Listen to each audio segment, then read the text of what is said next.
আসসালামু আলাইকুম প্রিয় দর্শক, এইচএসসি পরীক্ষা নিয়ে গত দুদিনে যা কিছু ঘটল তার মাধ্যমে কিন্তু আমাদের সোসাইটির আসলে মানসিক স্থিতিটা কোথায়, মানে মেন্টাল স্ট্যাটাসটা কোথায় এই সমাজের, সেটা আমার কাছে যেন মনে হয় আমাদের কাছে আরেকবার পরিষ্কার হয়ে গেল। ছাত্রছাত্রীর প্রতি প্রশাসন বা সরকারের দায়বদ্ধতা কতটুকু, বিপরীত দিকে আমাদের যারা শিক্ষার্থী আছেন তাদের চিন্তা ভাবনা এবং সেই চিন্তা ভাবনার প্রকাশের ভঙ্গিটা কী ধরনের সেটাও আমরা দেখতে পেলাম। এবং এই দুটো মিলিয়ে আমরা কি খুব আশান্বিত হতে পারলাম আমাদের ভবিষ্যৎ নিয়ে? আমার কিন্তু সন্দেহ আছে। দেখুন, শিক্ষামন্ত্রীর আচরণ কর্মকাণ্ড নিয়ে গতকালকে আমি একটা কন্টেন্ট করেছিলাম। উনি যা কিছু করেছেন, যেভাবে কথা বলেছেন, যে সমস্ত সিদ্ধান্ত নিয়েছেন, এর অনেকগুলোই আমরা মনে করি যে ব্যাপক সমালোচনার মুখে পড়তে পারে। অনেকগুলো নিয়ে আমার কাছে মনে হয়নি যে উনি খুব দায়িত্বশীলতার পরিচয় দিয়েছেন। এটা একদম সঠিক কথা। উনি প্রশ্নপত্র নিয়ে ফিজিক্স পরীক্ষার দুটো প্রশ্নেই ভুল ছিল। সেই ভুল প্রশ্নের জন্য যে অজুহাত দিলেন, যেটা আগে সরকার করে গিয়েছিল, এটা আমার কাছে খুবই হাস্যকর মনে হয়েছে। কারণ একটা পরীক্ষা হবে যে বছর, তার এক বছর আগে কি তার প্রশ্নপত্র হয়? যদি সেটাই নিয়ম হয়, তাহলে আমি মনে করি সেই নিয়ম পাল্টানোটা খুব জরুরি। আচ্ছা, একটা কথা বলেন, যে পরীক্ষাগুলি স্থগিত হয়ে গেল, এগুলো তো কদিন পর আবার হবে, তো তখন প্রশ্নপত্র আপনি কীভাবে বানাবেন?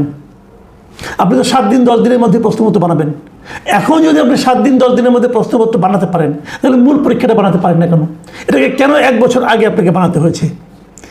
এগুলি কিন্তু জরুরি প্রশ্ন। এই প্রশ্নের উত্তর আমাদের এই মন্ত্রী কী করে দেবেন আমি জানি না। উনি জাতীয় সংসদে একটা কিছু বলে দিলেন, এবং সেই বলাটা আসলে যুক্তিগ্রাহ্য হলো কিনা, ধোপে টিকলো কিনা, এটা নিয়ে আলোচনা করা দরকার।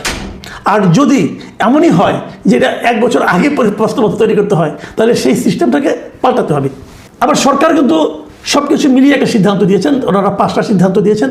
আমি সিদ্ধান্তগুলো দেখেছি, মোটামুটি আমার কাছে ভালোই মনে হয়েছে। তবে যে সিদ্ধান্তটা সবচেয়ে জরুরি, সেটা হলো গিয়ে যদি এরপরেও আগামী পরীক্ষাগুলি হওয়ার সময় যদি কোনো ধরনের জলাবদ্ধতা হয়, যদি আবহাওয়াজনিত জটিলতা হয়, তাহলে ওখানকার যে স্থানীয় প্রশাসন আছে তারাই চাইলে পরে সেই পরীক্ষার আপনার সময়সীমা স্থগিত করতে পারবে, তো পরবর্তী কখনো নিতে পারবে। এই সিদ্ধান্তটা মোটামুটি ভালো, কিন্তু এতে অনেক ঝামেলা আছে। এরকম স্থানীয় প্রশাসন কীভাবে সিদ্ধান্ত নেবে, এবং সেই সিদ্ধান্ত নেওয়ার পর সেটা আবার নতুন করে কীভাবে হবে, প্রশ্নপত্র আগেরটা ভালো না পরেরটা ভালো হবে, এগুলো নিয়ে কিন্তু নানা ধরনের বিতর্ক হবে। সবচেয়ে বড় ঝামেলা যেটা হয়েছে সেটা হলো যে এইচএসসি এবং এসএসসি পরীক্ষা, ভাই আমরাও তো দিয়েছি না, আমরা সারা জীবন দেখে এসেছি। এই পরীক্ষাটা হয় ফেব্রুয়ারি, মার্চ, এপ্রিল, এই 3 মাসের মধ্যে হয়। এটা জুলাই মাসে কী করে এলো, এটা আমি এখনও পর্যন্ত বুঝতে পারি না। জুলাই মাসটা আমাদের দেশে সবসময় বর্ষাকাল, এই সময় কেন এই পরীক্ষাটাকে আনা হলো, এটা আমার কাছে এখন পর্যন্ত ক্লিয়ার না। যাক, এই সমস্ত বিষয়ে সরকার অবশ্যই সিদ্ধান্ত নেবে।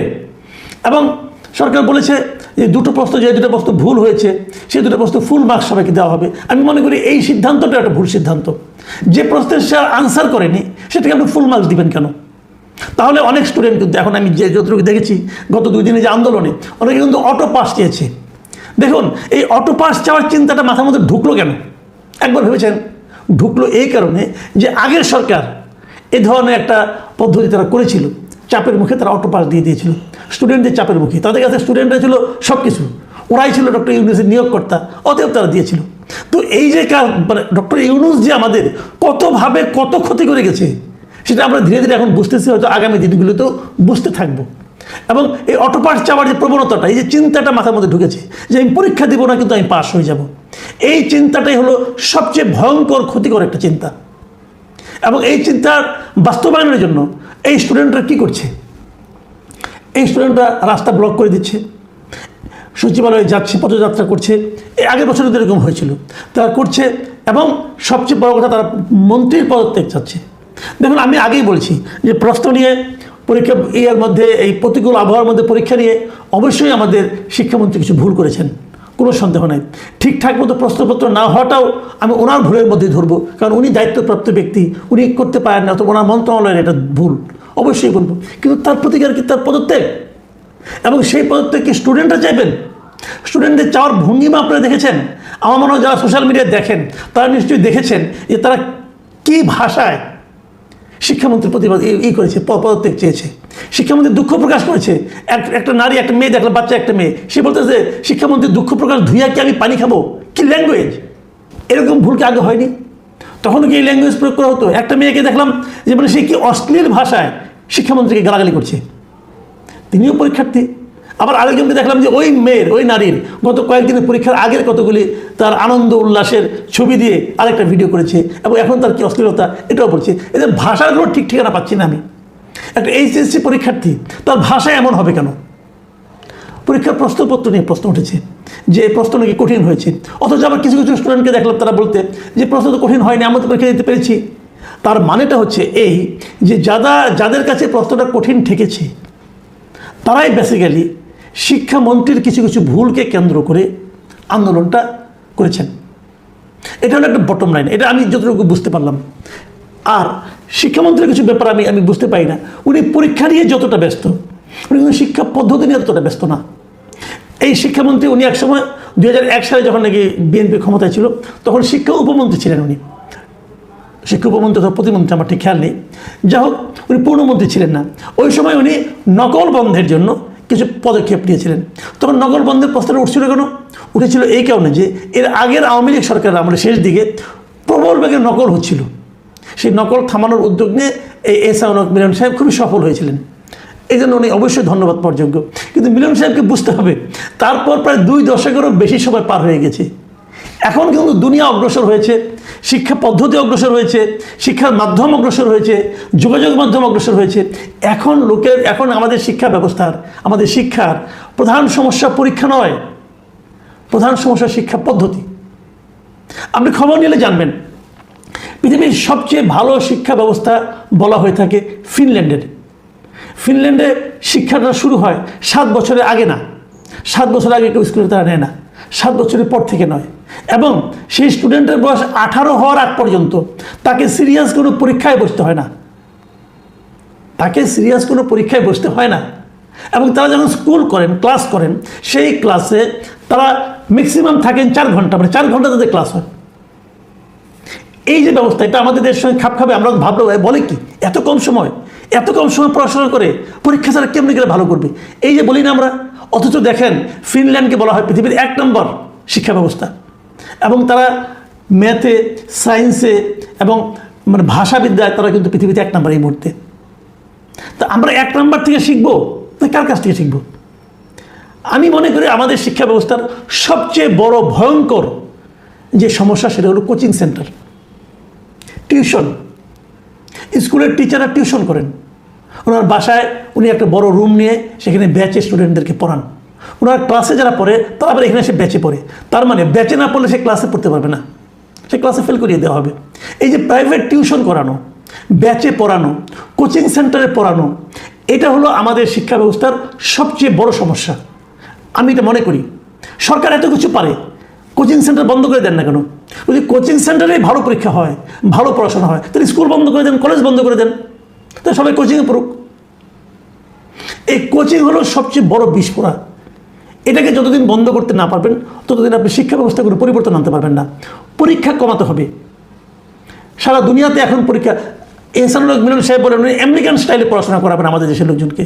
আমেরিকাকে এভাবে পড়াশোনা হয়? মিলন সাহেব তো একসময় আমেরিকার নাগরিকও ছিলেন। যদ্দূর শুনেছি কেউ কেউ বললো, দেখলাম সোশ্যাল মিডিয়ায়, ওনার ছেলে মেয়েরা নাকি আমেরিকায় থাকেন, ওনার সন্তানরা।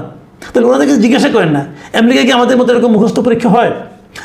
আমেরিকায় কি আমাদের মতো এরকম কোচিং সেন্টার কেন্দ্রিক পড়াশোনা হয়? একটু খবর নেন না আপনি। পারলে কোচিং সেন্টার বন্ধ করেন। পারবেন না, আমি আপনাকে চ্যালেঞ্জ দিয়ে বলছি, পারবেন না। কারণ কোচিং সেন্টারের সঙ্গে এত টাকা জড়িত এবং সেই টাকার ভাগ এত এত জায়গায় যায়, আপনি নিজে পান কিনা আমি জানি না, পাওয়ার কথা এত এত জায়গায় যায় যে কোচিং সেন্টারের সঙ্গে সবার স্বার্থ জড়িত। কোচিং সেন্টারকে বন্ধ করতে পারবেন না। এটা বন্ধ করেন, দেখবেন পরীক্ষা মুখস্থ পদ্ধতি অনেক চলে গেছে। এই যে মুখস্থ নির্ভর পরীক্ষা, এই পরীক্ষা দিয়ে আমাদের শিক্ষা ব্যবস্থা উন্নত আপনি করতে পারবেন না। আর নকল নিয়ে এত টেনশন করার কিছু নাই। হেলিকপ্টার দিয়ে নকল একবার ধরেছিলেন, সেটা অতীত। আপনাকে বর্তমান নিয়ে চিন্তা করতে হবে। আমি যে কথাটা বলে আলোচনাটা শেষ করতে চাই সেটা হলো আমাদের সরকারের উচিত হবে এখন শিক্ষা নিয়ে আর এক্সপেরিমেন্ট না করা। এই দেশটা স্বাধীন হয়েছে আজকে 55 বছর হয়ে গেল। এই 55 বছরে আমাদের কোনো শিক্ষানীতি আমরা পেলাম না। আমাদের শিক্ষা চলে অ্যাডহক ভিত্তিতে। কেমন অ্যাডহক ভিত্তিতে? ধরেন এখন বিএনপি ক্ষমতায় আসছে, এসেই আমাদের স্বাধীনতার ইতিহাস তারা চেঞ্জ করে দিচ্ছে। এখন দেখবেন স্বাধীনতা যুদ্ধে বঙ্গবন্ধুর যে একটা ভূমিকা ছিল এটা কেউ জানবে না, ওটা এখন ঢাকা পড়ে যাবে, চাপা পড়ে যাবে। বঙ্গবন্ধুর চেয়ে গুরুত্বপূর্ণ ব্যক্তি হয়ে যাবে জিয়াউর রহমান। আবার যখন নাকি এই আওয়ামী লীগ এসেছিল 2009 সালে, তারা এসে কী করেছিল? জিয়াউর রহমান নামে যে একজন সেক্টর কমান্ডার ছিল, উনি যে একসময় বঙ্গবন্ধুর স্বাধীনতার ঘোষণাও দিয়েছিলেন প্রথম বেতারে, সেটাও তারা ঢেকে দিয়েছিল। সেই সময় দেখা গিয়েছিল এক বঙ্গবন্ধু ছাড়া আর কেউ নাই, তাদের দিন তারাও সব নাই। তো এই যে মানে আপনার সরকার পরিবর্তনের সঙ্গে সঙ্গে যে শিক্ষার নীতির পরিবর্তন হওয়া, পাঠ্য বইয়ের পরিবর্তন হওয়া, এই পুরো জিনিসটা আমি মনে করি আমাদের শিক্ষা ব্যবস্থার সবচেয়ে বড় ক্ষতিকর বিষয়। কারিকুলাম যদি রাজনৈতিক দলের ইচ্ছা অনিচ্ছার উপর নির্ভর করে, তাহলে সেই শিক্ষা দিয়ে আপনি অগ্রসর হতে পারবেন না। ভাবুন তো একটা জিনিস, গত 15 বছর যারা পড়াশোনা করেছে, গত 15 বছর তারা যা শিখেছে, তাদের ছোট ভাইয়েরা এখন যা শিখবে, দুই শিক্ষার মধ্যে মিল থাকবে? তো শিক্ষার ক্ষেত্রটাকে প্লিজ রাজনীতির বাইরে রাখেন। আর এই যে গালাগালি যেটা হচ্ছে, সমালোচনার নামে যে গালাগালিটা হচ্ছে, এটা তো আমাদের ইউনূস সাহেব শিখিয়ে দিয়ে গেছেন যে কীভাবে সিনিয়রদেরকে অশ্লীল ভাষায় গালাগালি করতে হয়, এবং তারা খুব ভালো শিখেছে। যতটুকু দেখলাম তারা খুব ভালোই শিখেছেন, এবং তা ওখান থেকে আরেকটা শিক্ষা তারা নিয়েছেন কীভাবে পরীক্ষা না দিয়ে অটো প্রমোশন পাওয়া যায়, সেটাও তারা মোটামুটি ভালোই শিখেছেন। আমি মনে করি যে এই সমস্ত ক্ষেত্রকে সরকার কঠোরভাবে দমন করতে হবে, কন্ট্রোল করতে হবে। পড়াশোনা করে পাশ করতে হবে, পড়াশোনা করে উপরে ক্লাসে উঠতে হবে, এবং শিক্ষা ব্যবস্থাকে, শিক্ষার পদ্ধতিকে উন্নত দেশের কথা মুখে বললে হবে না, সেখান থেকে একদম আপনাকে বুঝে আসতে হবে কীভাবে। এই পরীক্ষার নকল থামালাম আর আমি সফল হয়ে গেলাম, ভাই এটা 2002 সালে হয়তো। মিলন সাহেবকে বলবো, ভাই আপনার সন্তানরা বাইরে যদি পড়াশোনা করে, অথবা বাইরে যারা থাকেন তাদের সঙ্গে যোগাযোগ করেন, দেখেন কী পদ্ধতিতে পড়াশোনা শেখানো হয়। নকল বন্ধ করা আপনার কাজ না, আসলে আপনার কাজ হলো শিক্ষা পদ্ধতিকে আধুনিকায়ন করা। প্রিয় দর্শক, আমরা আশা করব এই সমস্ত বিষয়ের একটা গ্রহণযোগ্য সমাধান হবে, এবং যারা রাস্তায় আন্দোলন করছেন, এই আন্দোলন কারা করছেন এটা নিয়েও প্রশ্ন উঠেছে। বেশ কয়েকটা ভিডিও দেখলাম, আন্দোলন করতে আসে স্কুলের স্টুডেন্টরা, কয়েকটা জায়গায় দেখলাম সে বলতে পারছে না সে কোন কলেজে পড়ে। এগুলোও কিন্তু চিন্তায় রাখতে হবে, তাহলে আন্দোলনটা কারা করছে, কেন করছে, তাদেরকে কে পাঠিয়েছে। একটা জায়গায় দেখলাম একজন বললো সে নাকি 300 টাকার বিনিময়ে এখানে এসেছে। যে এটা কি কেবল শিক্ষার আন্দোলন নাকি অন্য কোনো আন্দোলন? প্রিয় দর্শক, এখন এ পর্যন্তই। আল্লাহ হাফেজ।